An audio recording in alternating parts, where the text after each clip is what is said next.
예, 만나서 반갑습니다. 광우 스님이라고 합니다. 예, 다 아시죠? 네. 예. 자, 그 예전에 그 한문을 공부하시던 어느 유학자가 어느 스님을 찾아가서 이렇게 질문을 던졌답니다. 스님, 남쪽에 부처님이 없다는 게 무슨 뜻입니까? 라고 질문을 하더래요. 남쪽에 부처님이 없다.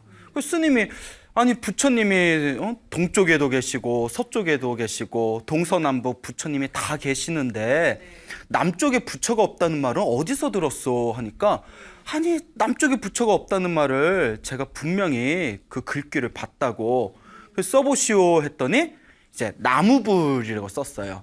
여러분 나무 아미타불, 나무 관세음보살 들어보셨죠? 네. 그래서 이제 나무불. 근데 나무불이 그 한자 다 아시죠? 네. 다 아시는데 그래서 별로 믿으면 안 가지만 다 아실 거예요. 남쪽 남자에 없을 무자, 그 부처 불자를 써요. 그래서 우리가 나무 아미타불 할 때 나무를 한자로 표기할 때 남쪽 남자에 없을 무자. 그 뜻대로 해석하면 남, 무, 불. 남쪽에는 누가 없다? 부처님이 없다. 남쪽에 없는 부처님. 남쪽에 없는 부처님. 부처님이 남쪽에 없다? 왜 남쪽에만 안 계시지? 질문을 던지니까 이제 스님께서 하시는 말씀이 자 여러분들도 다 아시는 얘기일 거예요. 나무가 원래 우리가 발음으로는 쓰기는 남무라고 쓰지만 읽기로는 나무라고 읽잖아요. 이 나무가 저 인도에서 나마스테라고 하죠. 네, 반갑습니다. 나마스테 인사하듯이 그 나모라는 단어가 인도말 나모라는 단어가 중국으로 넘어오면서 표기를 할 때 남쪽 남자에 없을 무자로 글자를 빌려서 나무라고 표기를 한 것이다. 그래서 나무의 뜻은 당신께 귀의합니다. 당신을 공경합니다. 라는 그런 의미가 담겨져 있다. 그래서 한문으로는 남무불이지만 해석하기로는 나무불, 부처님께 귀의합니다. 라는 인도말에서 넘어온 것이다. 라고 이제 대답을 해줬다고 합니다. 자, 그래서 이 나무라는 단어 우리가 흔히 뭐 나무 아미타불, 나무 관세음보살 이런 표현을 굉장히 많이 쓰지 않습니까? 그래서 오늘 여러분 확실히 알아두셔야 되는 게 나무라는 것은 어떤 뜻이 있다? 공경합니다. 당신께 귀의합니다. 라는 뜻이 있습니다. 그러니까 나무 아미타불 하면 누구께 귀의합니다? 그렇죠. 아미타 부처님께 귀의합니다. 나무 관세음보살 하면 누구에게 귀의합니다? 관세음보살님에게 귀의합니다라는 뜻이 되겠습니다. 그래서 귀의라는 것은 돌아갈 귀자에 의지할 의자, 돌아가 의지한다. 당신께 돌아가 의지하겠습니다라는 의미예요. 우리 주변의 사람들을 보면 각자 의지하는 게 있어요. 어떤 사람은 돈에 의지하는 사람이 있고, 그렇죠. 어떤 사람은 뭐 명예나 권력에 의지하는 사람이 있고, 뭐 아무것도 없는 사람은 자기 몸뚱아리에만 의지하는 사람이 있고, 그리고 조금 또 이제 또 어렸을 때부터 로맨스 소설을 많이 보신 분들은 무엇에 의지해야 된다?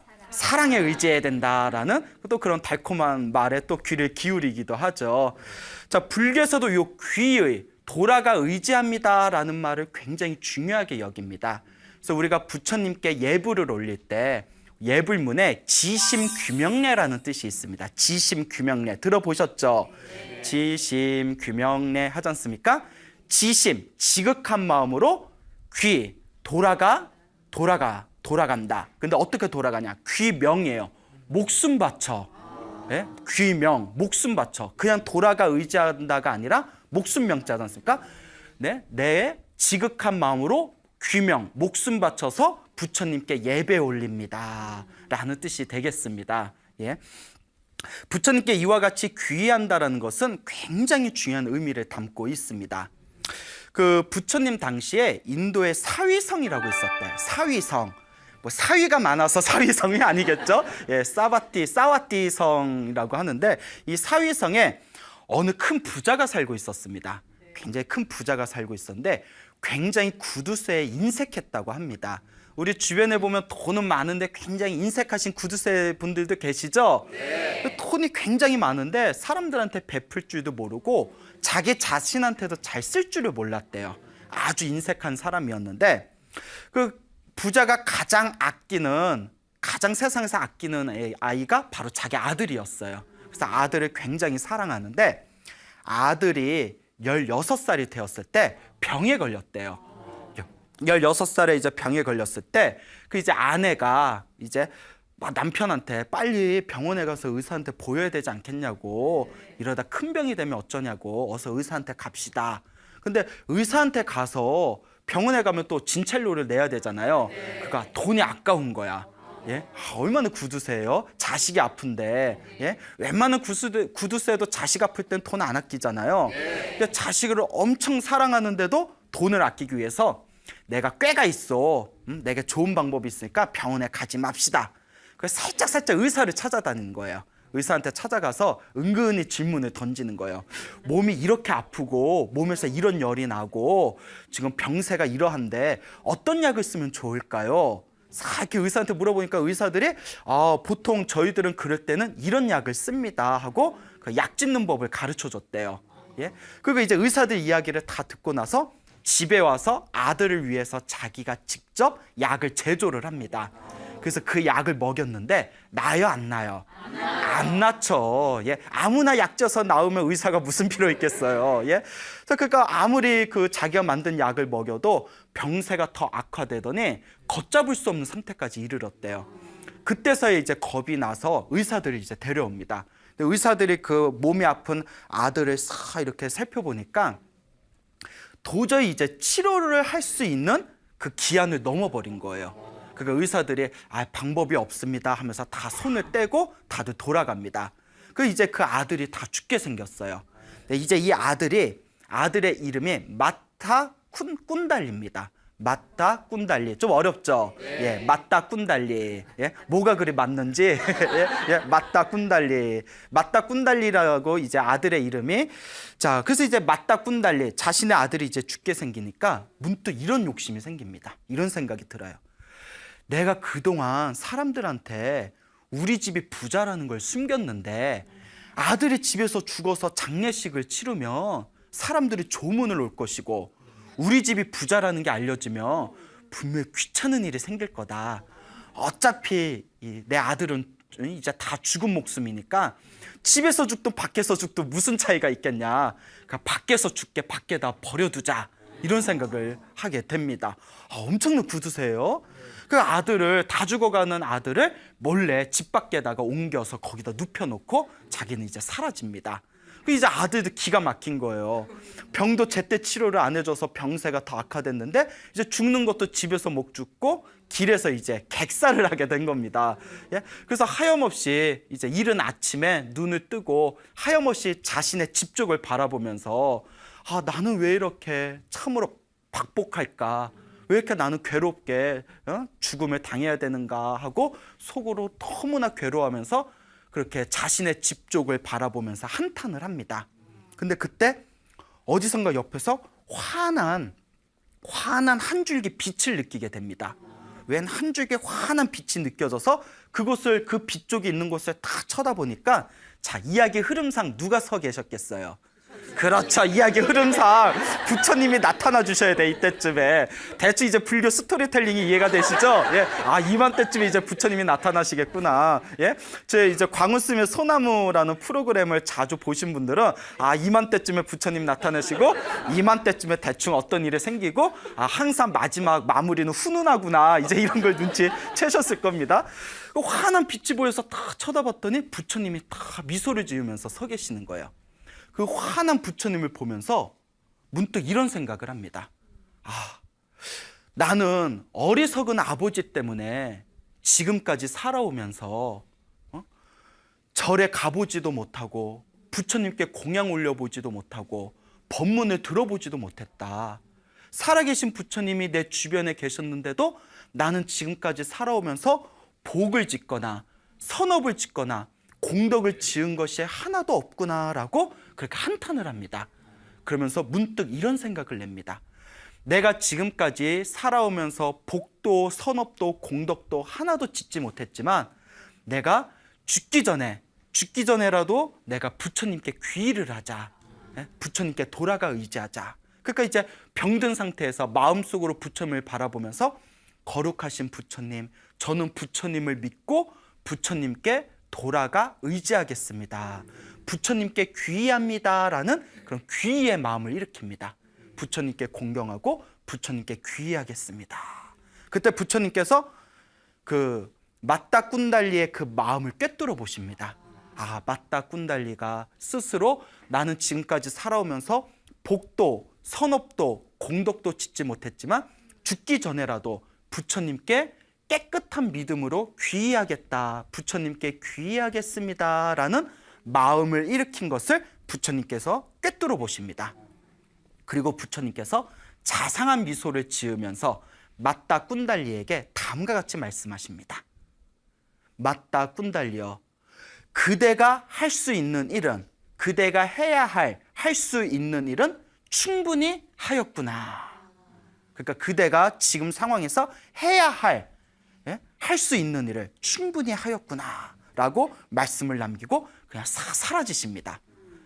아니, 사람이 아파 죽겠는데 네가 할 일을 다 했구나 하고 그냥 휙 가는 거예요. 예? 그 사라지는 부처님의 뒷모습을 바라보면서 맞다 꾼달리가 병이 나았을까요? 네. 에이, 아직 내 프로그램 자세히 안 보셨구나. 항상 여기서 왜? 뭐 이런 내용이 한 번씩 나와요. 사라지는 부처님의 모습을 보면서 죽습니다.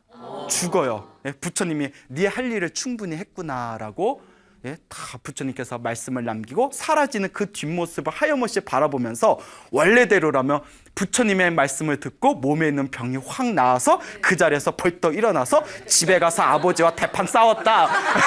뭐 이런 식으로 이야기가 전개될 것 같았죠. 예, 그렇게 이제 호락호락하지 않습니다. 예, 죽습니다. 결국. 자, 근데 항상 마무리는 어떡하게? 훈훈하게. 항상 마무리는 훈훈하게. 죽기 직전에 부처님을 향한 깨끗한 믿음을 일으키고 부처님께 귀의한 그 강력한 선업의 힘으로 죽자마자 하늘세계 천상의 천신으로 태어나게 됩니다. 하늘세계 신으로 태어나게 되는 거예요. 우리 불교에서는 이와 같이 가르칩니다. 사람이 살아오면서 우리는 업을 짓습니다. 그렇죠? 그래서 업을 짓는데, 그래서 우리 흔히 그런 말 쓰잖아요. 내가 전생에 무슨 업을 졌길래 내가 저런 인간을 만났을까? 예? 예? 왜요? 여러분, 남편한테 그런 말 하면 안 돼요? 예? 예? 남편 삐져요. 예? 예? 근데 가끔 그런 화가 날 때 훅 하고 올라올 때 있죠. 내가 많이 올라오셨나 봐. 또 네, 그러시네. 내가 전생에 무슨 업을 졌길래 저런 인간을 만났을까? 중생들은 살아가면서 자신들만의 업을 짓습니다. 그래서 착한 업, 좋은 업을 선업이라고 하고요. 나쁜 업을 악업이라고 하죠. 잘못된 업을. 죽어서 선업의 힘이 아주 강하면 죽자마자 바로 좋은 세계에 다시 태어납니다. 악업의 힘이 너무 강하면 죽자마자 바로 나쁜 세계에 태어납니다. 근데 문제가 하나 있어요. 선업과 악업이 애매한 경우가 있어요. 뭐 선업을 많이 진 것도 아니고 악업을 많이 진 것도 아니고 좀 둘이 애매할 때는 다음과 같은 문제가 펼쳐지게 됩니다. 그 죽은 영가가, 불교에서 영가라고 해요. 예, 영가가 죽은, 육체를 벗은 영가가, 그래서 불교에서도 중음신이라고 부르는데, 중음. 이 영가가 7일 안에 몸을 받거나 혹은 시간이 좀 더 지체되면 21일 안에 새로 몸을 받는답니다. 그런데 7일이 걸리든 21일이 걸리든 30일이 걸리든 49일 안에는 새로운 몸을 받는답니다. 선업과 악업에 애매할 때는 무조건 49일 안에는 그것이 이제 그 업이 결정이 돼가지고 다음 생에 새로운 몸을 받게 된다. 근데 49일이 지난 뒤에도 새로운 몸을 받지 않고 지상에 강력한 한이 있을 경우 어떤 상황이 펼쳐질까요? 예, 귀신이 된답니다. 예, 귀신이 된대요. 막 뭔가 막 헛것이 보이고, 그래서 이제 가끔, 이제 막 좀 뭐 빙의라고 하죠. 예, 이제 빙의 같은 거에 이제 되면 이제 뭐 그렇잖아요. 뭐 테마사들 찾아가고 막 그렇지 않습니까? 뭐 하여튼 뭐 그런 일이 있다고 해요. 근데 기도 열심히 하면 그런 거 다 극복이 됩니다. 알겠죠? 예, 그 우리 불자분들 보면, 불자가 아니라 우리 그 무지몽매하신 분들 보면 TV에서 막 빙의 걸린 사람 막 쫓아내고 이런 거 보고, 아, 우리 집도 우환이 있는데 한번 갈까 싶어서 거기 가서 뭐 돈 엄청 갖다 놓고 막 테마 받고, 그런데도 뭐 효과 못 보고 이런 경우가 많아요. 근데 자기 업은 누가 닦는다? 자신이 닦아야 되죠. 그래서 항상 우리 불자들은 밖으로 구하지 말고 어떤 문제가 생겼을 때 내 마음을 바라보고 내 마음을 닦아서 내 업을 바꿔나가는 그런 길을 걸으셔야 됩니다. 그래서 스님 정말 빙의가 있어요? 라고 물어보면 뭐 저도 모르죠. 예? 나도 뭐 귀신을 본 적이 없으니까. 근데 실제로 뭐 빙의 비슷한 현상에 처하신 분들이 기도를 열심히 해가지고 그렇게 아름답게 극복하는 사례가 불교에서는 굉장히 많습니다. 예, 그러니까 항상 기도를 열심히 하는 불자의 삶을 살아야 된다라고 말씀드리고 싶습니다. 그래서 49일 안에는 새 몸을 받는다. 그래서 불교에서는 돌아가신 영가를 위해서 어떤 문화가 있죠? 그렇죠. 49제라는 문화가 있습니다. 49제라는 문화가 있고요. 그래서 어른 스님들이 49제를 다 못 지낼 경우 7일에 한 번씩 7번 지내는 거잖아요. 그래서 77은 49라고 하는데 다 못 지낼 경우에는 막제라도 지내라. 마지막 제, 49일 마지막 제사라도 돌아가신 분을 위해서 지내드리는 게 좋다라는 그런 말씀을 하셨습니다. 자, 여하튼 우리 맞다 꾼달리는 죽기 직전에 부처님을 향해서 청정한 믿음으로, 깨끗한 믿음으로 귀한 강력한 선업의 힘에 의해서 죽자마자 바로 어디에 태어났다? 예, 천상세계 천신으로 태어나게 됩니다. 맞다 꾼달리가 이제 천상세계 천신으로 태어났는데 천상계가 굉장히 행복하대요. 쾌락이 가득하고 행복하답니다. 그래서 불교 경전에 보면 천상에 있는 천신들이 죽는 경우가 몇 가지 있답니다. 수명이 다하기 전에 죽는 경우. 예? 수명이 다하기 전에 천신들이 죽는 경우 중에 하나가 너무 행복해서 놀다가 굶어 죽는답니다. 그 경전에 나와요. 예, 예? 경전에 나옵니다. 놀다가 굶어 죽는다. 너무 이제 놀 게 많고 행복하니까. 예. 아, 스님, 그렇게라도 한번 놀다가 죽고 싶어요. 뭐 또 이러신 분은 없겠죠? 예? 자, 그래서 이 천상세계에 태어나서 큰 쾌락을 누리면서 이 맞다 꾼달리가 문득 이런 생각을 냅니다. 내가 전생에 어떤 복을 졌길래 내가 이렇게 천상세계에 태어나서 내가 이렇게 행복하게 사는 것일까? 그 자기의 전생을 살펴봅니다. 그 부처님 말씀에 의하면 하늘세계 천신들은 자기의 바로 전생까지는 볼 수 있답니다. 바로 자기의 전생까지는. 내가 전생에 무엇을 했나 하고 살펴봤더니 전생에 자기가 맞다 꾼달리라는 구두쇠 아버지의 아들이었고 자기가 아버지의 업처군이 없는 어리석은 행위로 이제 길에서 죽게 되었을 때 부처님을 만나게 되고 부처님을 바라보면서 깨끗하고 청정한 믿음을 일으키면서 부처님께 귀의하겠습니다라는 그 진실한 믿음의 힘으로 이와 같이 천상세계 천신으로 태어나게 되었구나라는 것을 깨닫게 됩니다. 그리고 내 전생의 아버지는 지금 뭐하고 있나 하고 이렇게 이제 지상을 관찰했대요. 우리 전생의 아버지 뭐하고 있나? 그 아버지가 이제 전생에 자신의 몸뚱아리를 화장한 뒤에 맨날 그 화장터에 가서 아들아 아들아 울면서 한탄을 하고 있더래요. 아들아 아들아 하고 울면서. 그러니까 이 천신도 어이가 없는 거예요. 아니 멀쩡하게 살아있을 때는 치료 제대로 안 시켜줘 놓고 죽기 직전에도 길에다 버려놓고 나서는 죽은 뒤에는 내가 보고 싶다고 저렇게 아들아 아들아 울부짖고 있구나. 아이고 참 지금 봐도 참으로 어리석은 분이다.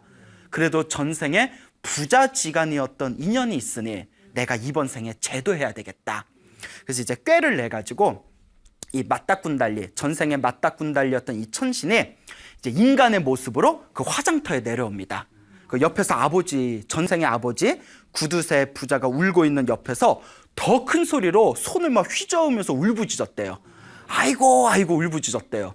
그 구두쇠가 울다가 이거 보니까 왜 옷을 화려하게 입은 멀쩡한 잘생긴 젊은이가 막 울부짖으니까 나야 내 아들을 잃어서 이렇게 울고 있지만 저 젊은이는 대체 무엇 때문에 저렇게 울부짖을까? 궁금한 거예요. 얼마나 슬픈 일을 겪었길래 저렇게 울고 있을까? 이제 그 젊은이한테 찾아갑니다. 젊은이, 그 자네 보기에는 멀쩡한데 무엇 때문에 그렇게 울고 있어? 하고 질문을 던지니까 이 젊은이로 변신한 이 천신이 이 젊은이가 다음과 같이 대답합니다.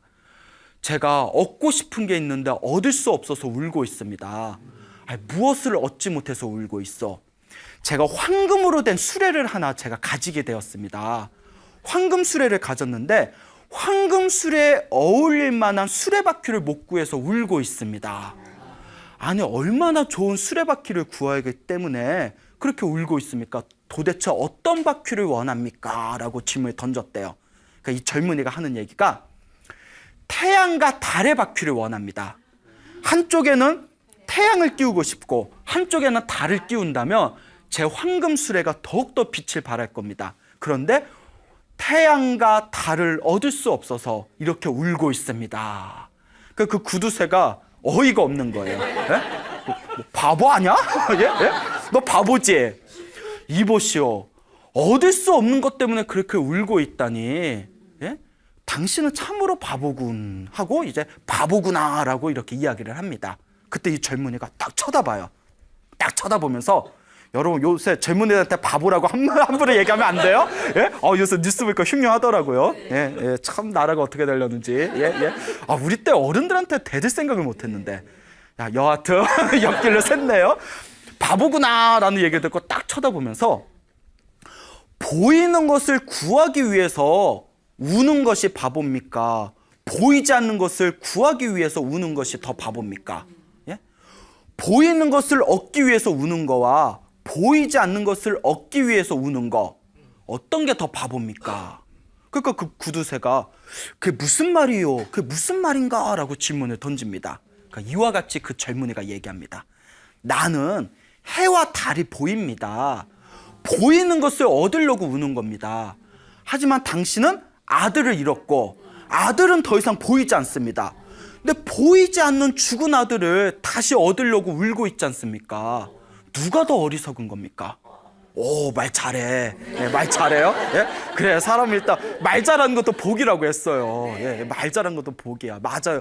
뭐 나도 내가 뭐 잘난 게 있어서 BT에 나왔겠어요? 예, 예? 그러니까 말 좀 조금 하니까 이렇게 BT에 나온 거죠. 그렇죠? 예. 그건 나보고 잘난 게 없다는 거예요? 예? 예? 예? 자, 어쨌거나 깜짝 놀라는 거예요. 깜짝 놀라면서 그대는 나이는 젊은데 너무나 지혜롭습니다. 그대는 누굽니까? 당신의 말 한마디 때문에 아들을 잃은 슬픔에 싹 시원해졌습니다. 예? 당신은 대체 누굽니까? 그때 다음과 같이 천신이 자신의 정체를 밝힙니다. 나는 그대 전생의 아들이었던 맞다 꾼달리입니다. 그리고 전생에 지었던 맞다 꾼달리어였을 때 지었던 강력한 선업 공덕의 힘으로 이번 생에 하늘세계 천상의 신으로 태어났습니다. 당신을 제도하기 위해서 제가 잠시 지상에 내려온 겁니다. 그 아버지가 딱 보더니 구두쇠 아버지가 딱 보더니 믿어요 안 믿어요? 안 믿죠. 그렇죠. 누가 여러분 앞에 딱 나타나서 나는 네 전생에 증조 할머니였는데 그러면 여러분 뭐 이거 뭐야? 응? 조상이죠. 어떻고, 이거 뭐가 어떻고, 전생에 뭐가 어떻고. 그럼 믿음이 딱 안 오잖아요. 그러니까 이제 그 맞다 꾼달리가 전생의 아들이었을 때 아버지와 아들만 알고 있는 이야기들을 다 풀어냅니다. 이래도 못 믿겠습니까? 깜짝 놀라는 거예요. 정말 내 아들이 만나보구나. 근데 이 구두쇠 아버지가 당황합니다. 내 아들은 16살에 죽었다. 16살에 죽었는데 지금까지 살아오는 모습을 봤지만 콩조가리만한 복도 지은 게 없다. 복도, 선업도, 공덕도 지은 게 하나도 없는데 어떻게 천상세계에 태어났단 말인가? 지은 게 없는데. 그러니까 맞다 꾼달리가 자초지종을 이야기합니다. 거룩하신 부처님을 죽기 직전에 보았고 부처님을 향해서 부처님께 귀의합니다라는 부처님을 향한 믿음을 일으킨 것만으로 이 천상세계에 강력한 신으로 태어났습니다. 이 이야기를 듣는 순간 그 구두쇠 아버지의 몸에서 엄청난 희열과 기쁨이 올라옵니다. 엄청난 희열과 기쁨이 확 올라와요. 세상에 이럴 수가. 세상에 이럴 수가. 절에 가서 부처님께 인사드린 적도 없고 공양을 올린 적도 없고 법문을 들은 적도 없고 수행을 한 적도 없는데 부처님을 향해서 강력한 부처님에 향한 깨끗한 믿음을 일으킨 것만으로도 천상세계에 태어날 수 있단 말인가? 나도 부처님을 모시고 부처님께 귀의해야 되겠다라는 마음을 일으킵니다. 그때 전생의 아들이었던 이 천신이 그 아버지의 마음을 꿰뚫어 보고는 부처님께 당장 가서 부처님을 모시고 공양 올리고 법문을 듣고 법을 닦으십시오. 예? 부처님께 귀의하는 것은 이 세상에서 가장 아름답고 위대한 일입니다 라고 전생에 자신의 아버지에게 신신당부를 하고는 이렇게 사라집니다. 사뿅 하고 사라져요. 예? 이야기 흐름상 이제 사라져줘야죠. 자, 그러면 또 질문 하나. 이야기 흐름상 이제 구두쇠가 누구를 만나러 갈까요? 그렇죠. 부처님을 만나러 갑니다. 예, 이제 부처님을 만나러 가야죠. 부인에게 이제 다음과 같이 이야기합니다. 내가 부처님을 우리 집으로 모셔서 공양을 올리고자 합니다. 그러니 부처님과 제자분들에게 공양 올릴 음식을 잔뜩 준비를 하십시오 라고 부인에게 이야기를 한 뒤에 그 부인도 깜짝 놀란 거예요. 남의 거지에게 떡 한 조각도 안 주는 이 구두쇠 양반이 웬일이야? 예? 그 목미? 막 이렇겠죠. 자, 어쨌거나 이제 부처님에게 갑니다. 부처님께 다 가서 부처님 시간이 되신다면 내일 점심, 내일 사시, 불교에서 사시라고 합니다. 사시 공양. 내일 점심 때 부처님과 제자분들을 모시고 저희 집에서 공양을 올리고자 합니다. 와주십시오라고 청을 합니다. 그 부처님께서 그 공양청을 받으십니다. 자, 이제 그 다음날 부처님이 이제 제자들을 이끌고 그 구두쇠 부자의 집에 다 공양을 갑니다. 수백 명의 제자들, 수백 명의 스님들을 이끌고 그 구두쇠 부자의 집에 갔을 때 마을 사람들, 도시 사람들이 난리가 난 거예요. 왜 난리가 났을까요? 그렇죠. 저렇게 인색하기 짝이 없는 저 구두쇠 양반이 부처님과 수백 명의 스님들을 모시고 점심 공양을 올린다고 하니까 다들 놀라워서 구경을 가기 위해서 이제 마을 사람들 다들 모여듭니다. 예? 저 오지랖도 넓어요. 예? 공양 올린다니까 다들 이렇게 찾아가요. 그래서 이제 부처님을 중앙에 가장 좋은 자리에 모시고 스님들을 여법하게 모신 뒤에 공양을 하나하나 이제 올립니다. 부처님께 직접 부처님의 제자분들에게 공양을 떠드리고 국을 떠드리고 옆에서 싹 정중하게 시중을 합니다. 저희 불교의 법은 다음과 같습니다. 부처님의 가르침에 의하면 우리 부처님의 법에 의하면 부처님의 제자들은 신도들에게 공양을 받으면 그러니까 탁발을 해서 공양을 받으면 반드시 공양을 마친 뒤에 법을 설해야 됩니다. 무슨 말인지 알겠죠? 그래서 이걸 가리켜 신도들 부처님의 제자들은 스님들은 신도들에게 밥을 빌어먹고 신도들은 부처님과 스님들에게 무엇을 빌어먹는다? 법을 빌어먹는다. 무슨 말인지 알겠죠? 그래서 신도들은 스님들에게 공양, 의식주를 바치고 그리고 스님들은 신도들에게 법을 이제 공양 올리는 겁니다. 이와 같은 부처님의 법에 의해서 부처님께서 공양을 다 마치시고 나서 이제 법을 설법을 하기 위해서 이제 좌정을 하십니다. 그때 이제 구두쇠 부자가 앞으로 나서서 부처님께 다음과 같이 질문을 던집니다. 부처님, 질문이 하나 있습니다. 제가 도저히 이해가 되지 않아서 다음과 같은 질문을 던집니다. 살아생전에 부처님께 절을 한 적도 없고 부처님과 스님들에게 공양을 올린 적도 없습니다.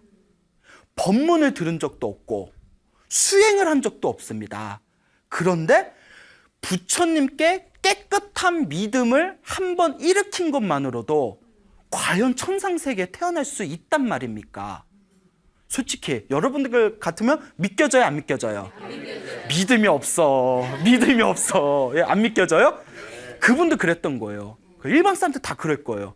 아니 뭐 평소에 복이나 선업이나 공덕을 지은 게 없는데 죽기 전에 부처님을 향해서 부처님을 향한 믿음을 일으킨 것만으로도 천상세계에 태어났다는 이야기를 듣고 너무나 놀라워서 그거 믿기지가 않아서 그와 같은 질문을 던집니다. 그때 부처님께서 다음과 같이 대답하십니다. 그대여, 그걸 왜 나에게 묻는가? 그대 전생의 아들이었던 맞달리 꾼달리가 천신으로 이 세상에 내려와서 그대에게 이 모든 것을 다 설명해 주지 않았던가? 라고 이야기를 합니다. 그 구두쇠가 깜짝 놀라는 거예요. 그 부처님을 다 꿰뚫어 보신 거죠. 그렇죠. 그걸 꿰뚫어 보시니까 부처님이겠죠. 그거 못 꿰뚫어 봤으면 불교가 지금까지 안 내려왔을 거예요. 모든 걸 다 꿰뚫어 보시기 때문에 부처님께서 이 세상의 모든 걸 다 아시기 때문에 부처님은 일체종지라고 부릅니다. 일체종지, 일체, 모든 것을 종지, 다 꿰뚫어 아시는 분이라는 뜻이 되겠습니다. 부처님께서 그 맞달리 꾼달리와 그 천신과 그 구두쇠 아버지 사이에 있었던 일을 다 이렇게 이야기를 하니까 구두쇠가 깜짝 놀랍니다. 깜짝 놀랐을 때 부처님께서 그 구두쇠 부자에게 다음과 같은 개송을 설하십니다. 모든 것은 마음이 앞선다. 모든 것은 마음이 이끈다. 모든 것이 마음으로 이루어지는 것이다. 깨끗한 마음으로 말하고 행동하면 반드시 행복이 따른다. 그림자가 몸을 따르듯이. 모든 것은 항상 이 마음 따라 일어나고 마음 따라 사라지는 겁니다. 그렇죠?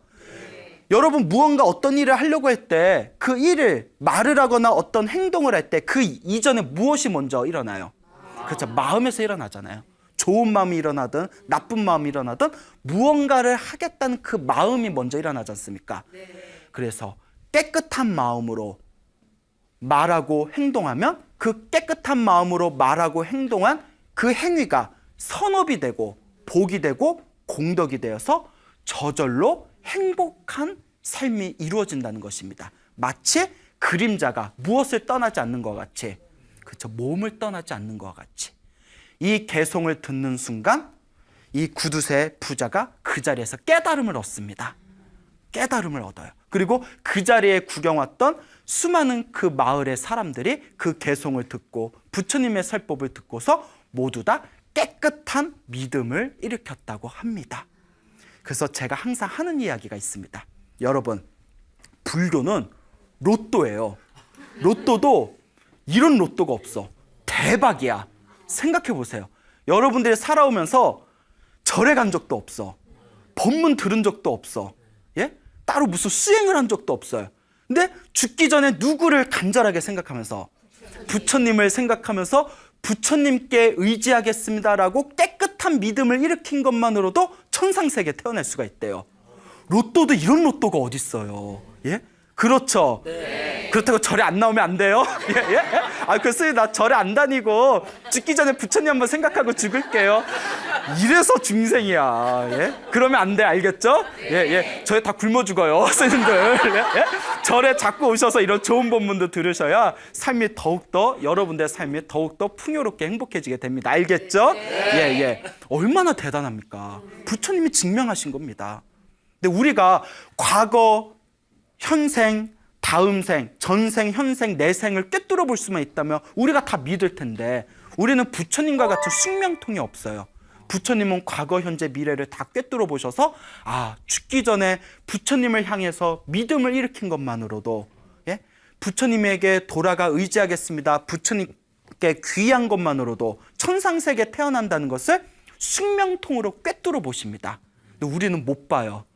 못 보니까 이렇게 사는 거야. 똑같은 실수 저지르면서. 동감하시죠? 네. 예, 여러분들이 이 부처님의 가르침을 통해서 여러분들의 삶을 선업으로 가득한 삶으로 이끌어 가시길 바랍니다. 그래서 부처님께서 다음과 같이 말씀하십니다. 부처님을 평생에 단 한 번 부처님을 향해서 깨끗한 믿음을 일으키고 부처님께 귀의하겠습니다라는 그 깨끗한 믿음 한 번으로 천상세계에 태어난 사람들이 수십, 수백, 수천, 수십만, 감히 그 숫자를 헤아릴 수가 없을 정도로 많다. 그러니 의심하지 말아라. 부처님께 의지해라. 예? 여러분 이거 중요한 거예요. 부처님이 자기한테 뭐 돈 내라는 얘기 했어요? 안 했어요? 안 했잖아요. 부처님이 자기한테 와서 막 3000배 해라, 10,000배 해라 말했어요? 안 했어요? 안 했잖아요. 부처님이 자기 앞에 와서 예? 뭐 7일 동안 단식해라, 한 달 동안 단식해라, 고행해라 얘기했어요? 안 했어요? 안 했어요. 부처님은 뭐라고 말씀하셨냐? 그냥 깨끗한 믿음으로 부처님께 귀의하는 그 마음만으로도 천상세계에 태어난다고 했습니다. 부처님이 이게 부처님한테 어떤 이득이 있겠어요? 그 마음만으로 생각만 해도 천상세계에 태어날 수 있는데 부처님이 당신이 어떤 물질적인 이익이 있어서 이런 거짓말을 했겠습니까? 오직 중생들의 행복한 삶을 살기를 바라는 마음에서 이와 같은 법을 설하신 겁니다. 그렇죠, 여러분? 네. 그러니 여러분들 마음에 부처님을 향한 간절한, 청정한, 깨끗한 믿음을 일으켜 보시기를 바랍니다. 이와 비슷한 내용이 있습니다.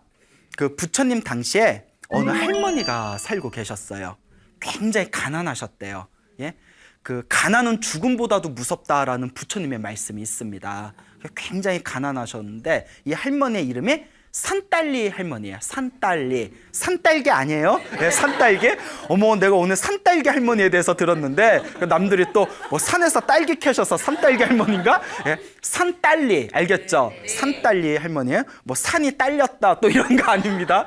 이 산딸리 할머니가 하루는 지팡이를 짚고 길을 걷다가 멀리서 부처님이 탁발을 나오신 걸 보게 됩니다. 부처님이 탁발 나오신 걸 딱 보고는 이 할머니가 살아생전에 한 번도 절에 가본 적도 없고 법문을 들은 적도 없고 무슨 수행을 해본 적도 없어요. 그 앞에 부처님이 지나가시는데 자기가 어떻게 해야 될지 모르는 거예요. 그 멍하니 그냥 있었어요. 멍하니 부처님이네? 어떻게 해야 되나 하고 멍하니 있으니까 그 부처님 옆에 부처님의 제자 중에 수제자 중에 아난이라는 스님이 있었습니다. 아난이라는 스님이 이 아난 스님께서 그 산딸리 할머니가 멀뚱멀뚱 서 있는 걸 보고는 미소를 지면서 다음과 같이 얘기합니다. 여인이여. 할머니한테 뭐라고요? 여인이여. 예. 괜찮다. 여인이여? 예, 그렇죠. 예? 여인이여. 예? 부처님에게 왜 합장 인사를 올리지 않습니까? 예? 합장이라도 올리십시오라고 미소를 지면서 얘기합니다. 그러니까 그 할머니는 부처님 보면 스님들 보면 합장하는 것도 몰랐던 거예요. 그래서 얼떨결에 이 부처님을 향해서 이렇게 합장 인사를 올립니다. 합장 반배를 탁 올려요. 부처님께서 미소를 지으면서 싹 이렇게 이제 사라지십니다. 이제 갈 길로 이렇게 가실 때 할머니가 다 부처님을 향해서 인생에 처음으로 부처님을 뵙고 인사 한번 올린 거예요. 합장 인사를 올리고 부처님의 미소를 보고 마음이 너무 뿌듯한 거예요. 아, 부처님 참 잘생겼다 뭐 이러면서 예? 거참 부처님 잘생겼다. 예? 그러니까 길을 걷다가 너무 기분 좋은 상태에서 갑자기 암소가 그 할머니를 들이받아서 할머니가 그 자리에서 죽어버렸대요. 부처님을 만나고 5분 후에 예? 부처님을 만나고 5분 후에 암소가 음매하고 확 들이받아서 할머니가 죽어버립니다. 자, 여러분, 하지만 마무리는 어떡하게? 훈훈하게. 자, 할머니도 암소에 받쳐서 죽은 게 왜 이렇게 재밌어요? 죽었는데 암소에 받쳐서 죽었을 때 할머니가 어디에 태어났다? 천상세계 아름다운 선녀로 태어났답니다. 선녀로. 예? 자, 이것도 아까 맞다 꾼달리와 딱 맞는 경우예요. 예? 그래서 맞다 꾼달리와. 예? 부처님 죽기 직전에 부처님께 인사를 올린 그 강력한 선업의 힘에 의해서 하늘세계 선녀로 태어나게 된 겁니다. 자, 여기서 우리는 한 가지 인과응보의 법칙을 발견하게 됩니다. 좋은 업이든 나쁜 업이든 누가 받는다? 내가 받는다. 할머니가 가난하게 이번 생에 가난하고 힘들고 괴롭게 산 것도 누구의 업이다? 할머니가 전생에 지었던 악업이에요. 할머니가 마지막 말년에 길을 가다가 암소에 들이받쳐서 죽은 것도 누구의 업이다? 자기가 지은 전생의 악업이에요. 그래서 책을 보면 그 암소와 전생에 악연이 있었대요. 예? 그 악연이 있던 존재가 암소로 태어나고 할머니를 보고 갑자기 화가 나서 전생에 뭐 빚진 게 있었나 봐요. 그래서 들이받았다고 합니다. 예? 그러니까 여러분들도 뭐 지나가다 개한테 물려본 적 있어요? 없어요? 나만 물렸구나.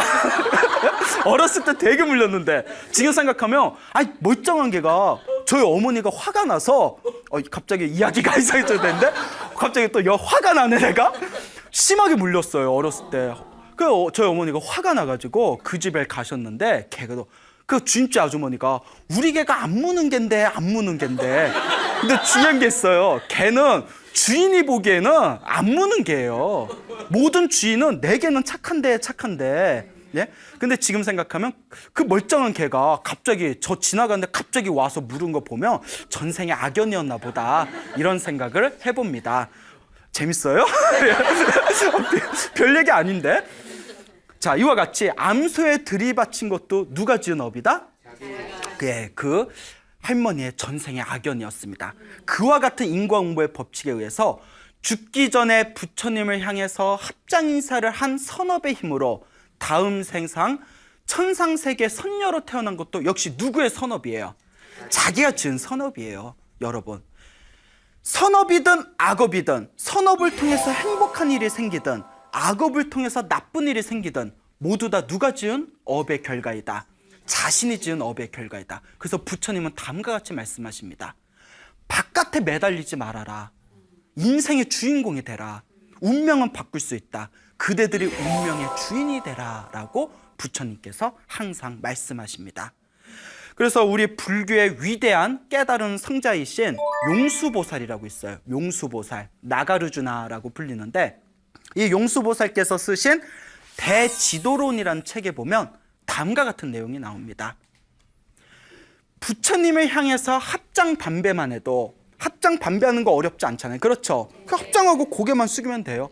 합장반배만 해도 그 공덕이 한량이 없는데, 하물며 부처님을 향해서 오체투지를 한다면 그 공덕은 얼마나 더 굉장하겠는가. 오체투지, 머리, 양 팔꿈치, 양 무릎을 땅에 대는 것을 오체투지라고 합니다. 그래서 우리 불교에서는 부처님께 절을 하는 것을 아주 중요하게 여깁니다. 절을 함으로써 부처님께 귀의를 하게 되고, 절을 함으로써 내 교만한 마음을 낮추게 되고, 절을 함으로써 내 마음을 비우게 됩니다. 비운 그 자리에 선업과 복과 공덕이 쌓이게 되는 겁니다. 여러분, 사는 게 조금 퍽퍽하고 힘들고 괴로운 일이 있다면 집에 살아도 절을 해보세요. 절을 하실 때 꼭 절에 살 필요 없습니다. 예? 물론 뭐 절을 많이 해서 절이라고 부른다 이런 얘기가 있지만 집에서도 할 수가 있습니다. 집에다 그가 깨끗한 담요 하나 두툼하게 놓고 마음속으로 부처님을 생각하면서 거룩한 부처님께 귀의합니다. 부처님 감사합니다. 제가 전생에서부터 지은 악업이 있다면 이 악업이 모두 다 소멸되게 해주세요 라고 하루에 108배라도 절을 해보시기 바랍니다. 절을 하면 첫째, 몸이 건강해집니다. 둘째, 마음이 편안해집니다. 셋째, 내가 지은 나쁜 업의 에너지가 사라져서 점점 좋은 일들이 생기게 될 겁니다. 그리고 절을 많이 하면 다음 생에 천상세계에 태어나거나 인간으로 태어나도 금수저로 태어나게 된다고 합니다. 예, 그게 제일 좋구나. 예. 여러분, 절을 하시기 바랍니다. 부처님께 귀의하시기 바랍니다. 불교는 아주 소박하고 단순하면서도 강력한 힘이 있습니다. 우리 여러 불자분들께서 이 부처님의 가르침을 통해서 여러분들의 인생을, 운명을, 여러분들의 팔자를 멋지게 바꿔 나가 보시기 바랍니다. 여러분, 행복해지고 싶습니까? 네. 행복한 삶을 창조하고 싶습니까? 네. 복을 지으십시오. 선업을 쌓으십시오. 공덕을 쌓으십시오. 복과 선업과 공덕의 힘이 여러분들을 진정한 행복의 길로 이끌어 줄 것입니다. 오늘 여기서 마치겠습니다. 소중한 나! 무한 행복!